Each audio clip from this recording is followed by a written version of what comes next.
Pohon sawit memproduksi tandan buah segar yang dibawa ke pabrik untuk diekstraksi minyaknya. Minyak sawit mentah dikirim ke seluruh dunia untuk diproses menjadi beribu jenis produk rumah tangga. Minyak sawit menjadi bahan dasar untuk mempercantik diri dari kepala sampai kaki, mulai dari lipstik, pelembab, sabun, sampai pasta gigi. Minyak sawit juga ditemukan dalam produk makanan jadi, kue-kue dan biskuit, keripik, serta permen. Minyak sawit juga dapat digunakan sebagai sumber biofuel atau agrofuel untuk transportasi dan pembangkit tenaga listrik. 85% minyak sawit di dunia diproduksi oleh perkebunan di Indonesia dan Malaysia. Industri sawit menyatakan bahwa perluasan perkebunan penting untuk pembangunan ekonomi dan metode yang digunakan ramah lingkungan serta menguntungkan masyarakat. Tetapi, pengembangan perkebunan sawit skala besar berdampak buruk pada keanekaragaman hayati. Kehancuran habitat orang-utan selama dekade terakhir setengahnya disinyalir akibat ekspansi sawit. Pengundulan dan kebakaran hutan serta kekeringan lahan gambut telah membuat Indonesia menduduki peringkat ketiga penghasil emisi rumah kaca terbesar di dunia, setelah Amerika Serikat dan Cina. Menurut banyak orang, perkebunan sawit sering menimbulkan persoalan sosial dan ekonomi. Film ini menyuarakan pendapat dari perwakilan 20 kelompok masyarakat adat di Indonesia. Mereka telah merasakan langsung dampak perkebunan sawit yang telah mengambil alih lahan di mana mereka hidup dan bekerja secara turun-temurun. Mereka merasa penting untuk menceritakan pengalamannya kepada banyak orang. Sawit seringkali dianggap sebagai jalan pengembangan ekonomi masyarakat desa.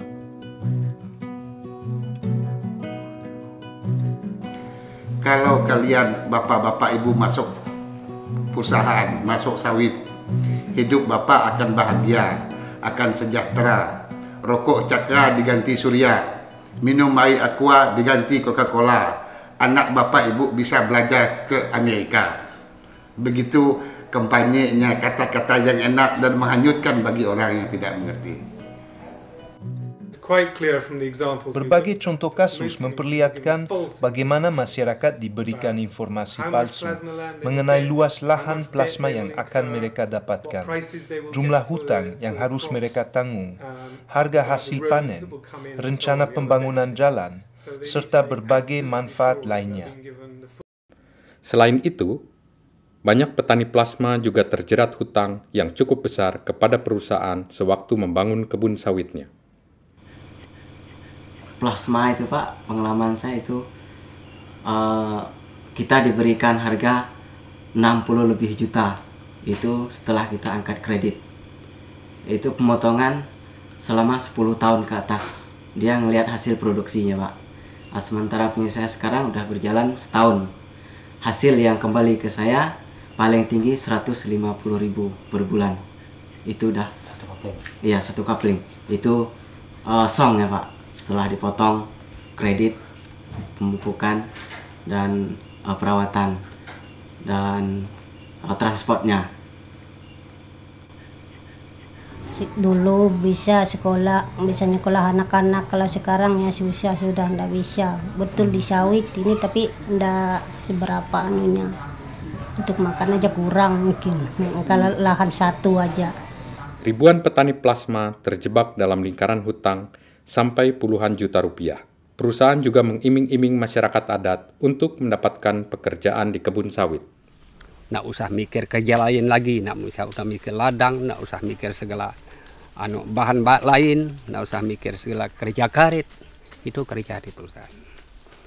Nah, kali-kali janji. Nah, baru setelah udah 3 atau 4 tahun saya bilang tadi, semuanya dibatasi pekerja. Ya, perusahaan menjanjikan membuka lapangan kerja. Tetapi di dalam pengamatan kami, satu perusahaan kelapa sawit yang paling banyak memerlukan tenaga kerja adalah pada waktu pembibitan dan penanaman. Jaminan pekerjaan di perkebunan cukup diragukan dan tidak ada jaminan peningkatan kondisi ekonomi para pekerja. Ya, dengan saya bekerja, saya mendapatkan hasil, ya meski tidak memadai pekerjaan saya, ya tidak mencukupi segala pekerjaan, segala kebutuhan saya sehari-hari, tapi saya masih tetap mencintai pekerjaan saya. Ya, walaupun sangat rugi rasanya. Saya bekerja mulai dari jam 6 atau jam 7 sampai jam 5 sore. Saya hanya mendapatkan hasil 300 lebih sampai 400 lebih. Saat lahan dikonversi menjadi perkebunan sawit monokultur, masyarakat adat kehilangan tanah ulayat beserta sumber daya alam di dalamnya, yang semuanya menyumbang 1/3 dari pendapatan mereka. Masyarakat ini tidak membudidayakan sawit. Mereka mendaftar lebih dari 100 bahan tersedia di tanahnya. Demam atau asam, tekalung, durian, mangga, Kayu bakar, makanan, bahan atap, obat-obatan, bahan kerajinan, dan buah-buahan. Barang tersebut harus dibeli jika lahan ditanami sawit. Itu kan tetangga kita yang udah masuk sawit. Jadi sekarang saya lihat mereka sangat kesulitan. Yang jelas mereka cari kayu bakar aja sulit. Nah, sekarang ini. Apalagi kalau dah anak cucu nanti bagaimana? Tanah sudah makin kecil, hutan makin habis. Nah, itu. Jadi cari sayur mayur juga susah, semua membutuhkan uang. Itu saya memikirkan. Kalau cari pakis itu payah. Cari lauk itu payah, kan cari daging payah. Soalnya udah ndak ada hutan, semua sawit. Cuman itu aja.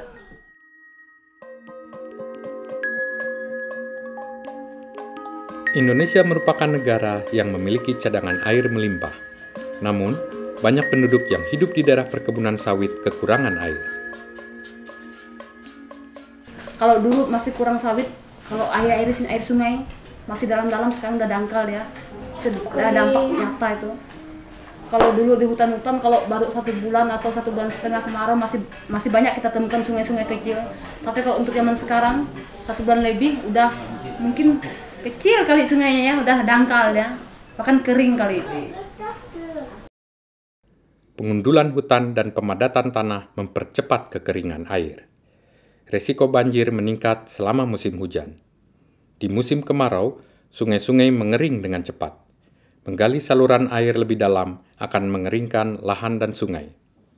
Sungainya sampai gitu modelnya, lalu ndak ada kelihatan, ndak nampak lagi sungainya tuh, hanya hutan.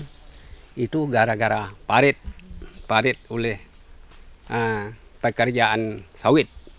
Karena diadakan di ujung-ujung sungai itu diadakan sawit, parit semua.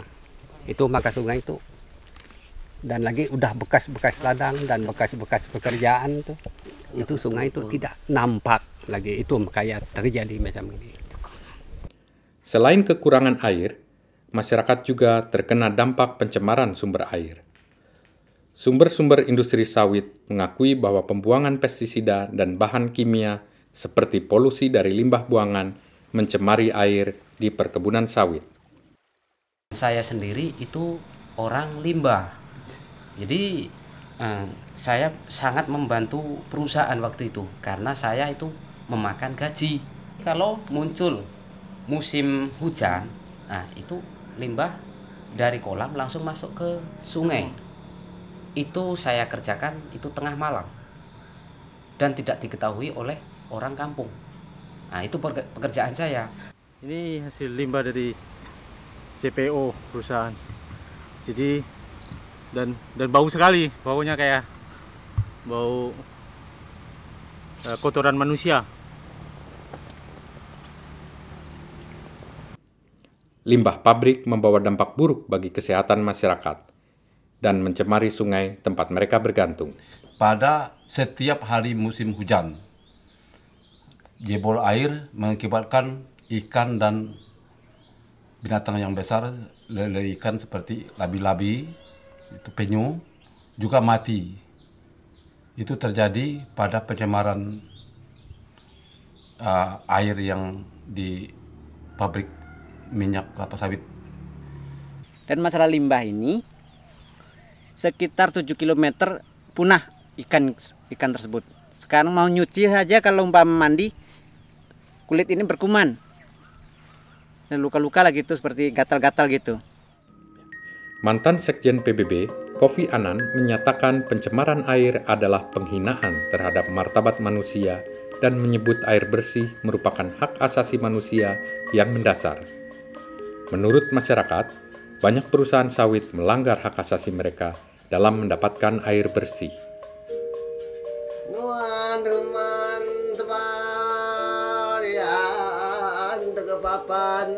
Indonesia adalah negara yang kaya akan budaya dan keanekaragaman hayati. Namun, konversi tanah adat menjadi perkebunan sawit skala besar berpengaruh terhadap perubahan budaya. Perbedaan-perbedaan aneka jenis tanaman itu juga sangat berpengaruh terhadap adat istiadat yang dimiliki. Artinya adat istiadat itu bisa berlangsung, dijalankan terus ketika tanaman di hutan itu memang beraneka macam gitu. Dan ketika itu diganti misalnya dengan satu jenis tanaman saja, contohnya kelapa sawit, maka otomatis adat istiadat dan kebiasaan hidup masyarakat juga berubah. Sekarang dulu itu kan murah untuk cari-cari akar-akar kayu untuk obat tradisional. Kalau sekarang susah sudah, sekarang tidak ada. Susah sudah. Hutannya kan gundul. Hutannya sudah gundul. Tidak ada sudah. Untuk menanam-nanam apa itu susah sudah. Pokoknya tidak bisa hidup kalau di sawit ini, akarnya kemana-mana. Banyak masyarakat melaporkan terjadinya penggusuran makam nenek moyang mereka. Dia bilang, ini tanah adat pak, kuburan, Tengkawang, nenek moyang kami tidak boleh diganggu. Ya pak, katanya kan. Nah itu kalau tidak boleh ditebang atau tidak boleh dibuka, bapak lingkar, katanya lingkar gitu. Di tanah lingkar. Boleh kata kami kan, kami lingkar. Tahu besoknya kita lihat di situ habis, tebang orang gitu. Dibabat, timbul masalahnya. Kalau sedihnya sedih pak, tidak sedih ini rupanya kan di pohon besar-besar, benaungnya di hutan yang rimba, sekarang naungannya sawit. Ini tampaknya kelihatan kan, duduk keprek sawitnya, berap ke sini. Kenapa tidak sedih kita ya? Kedatangan perkebunan sawit berdampak pada perempuan. Banyak perempuan kehilangan kemandirian dan kesetaraan peran dalam pengelolaan hutan dan lahan. Bagus yang dulu daripada ini kerjaan sawit ini. Kalau dulu bagus, sekarang berat betul sudah. Lagian perempuan tidak bisa sudah sekarang kerjaan. Paling merondol. Iya. Hanya laki-laki semua sudah yang mikul. Kebanyakan lahan untuk ekspansi perkebunan sawit adalah tanah di mana masyarakat adat tinggal dan bekerja secara turun-temurun.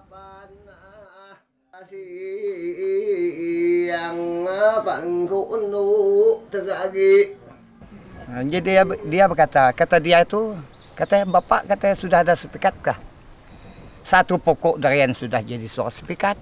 Satu pokok engkawang sudah jadi sertifikat, satu pokok karet sudah jadi sertifikat.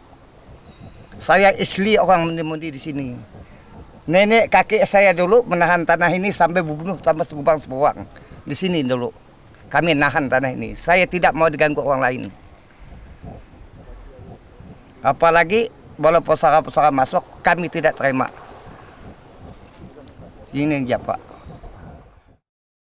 Meski Undang-Undang Dasar mengakui hak-hak masyarakat adat, namun undang-undang di bawahnya memposisikan tanah adat sebagai tanah negara. Ketidakjelasan undang-undang tersebut menguntungkan perusahaan karena mereka diberi hak membangun perkebunan di atas tanah rakyat.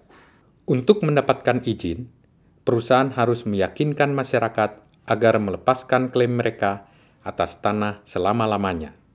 Masalah lainnya adalah masyarakat sering diberi informasi tak lengkap mengenai kepemilikan tanah ke depan. Lahan itu katanya dikembalikan kepada pemilik lahan. Cuma termasuk minjam selama 25 tahun. Itu kata mereka dari pihak perusahaan. Masyarakat membayangkan bahwa perusahaan hanya memperoleh HGU jangka pendek.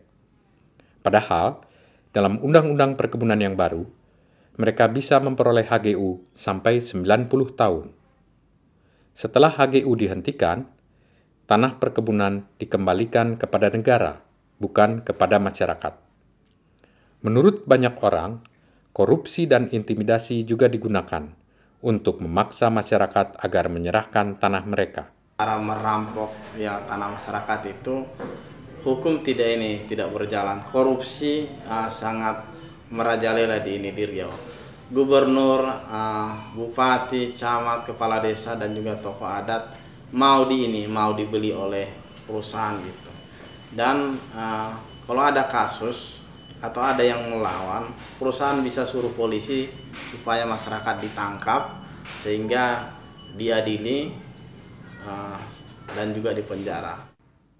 Berbagai konflik muncul karena kebijakan yang ada tidak berpihak pada masyarakat serta dampak buruk perkebunan terhadap kondisi sosial dan lingkungan.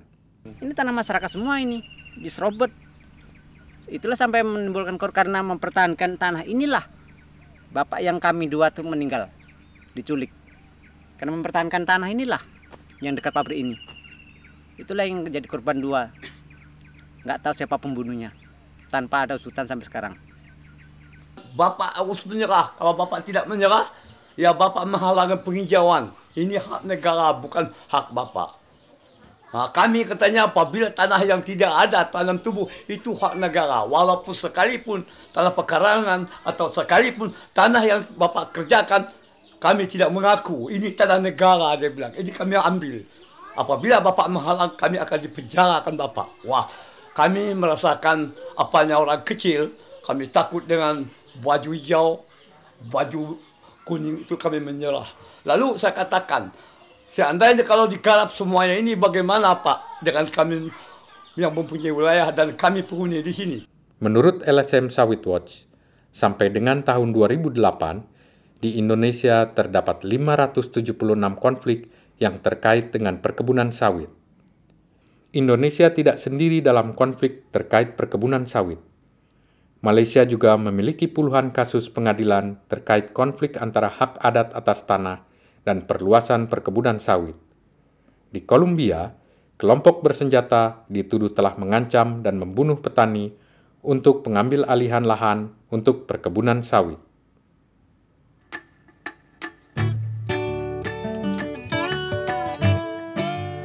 Masyarakat menuntut hak untuk menerima atau menolak perkebunan di tanah mereka. Menurut janji mereka datang lagi.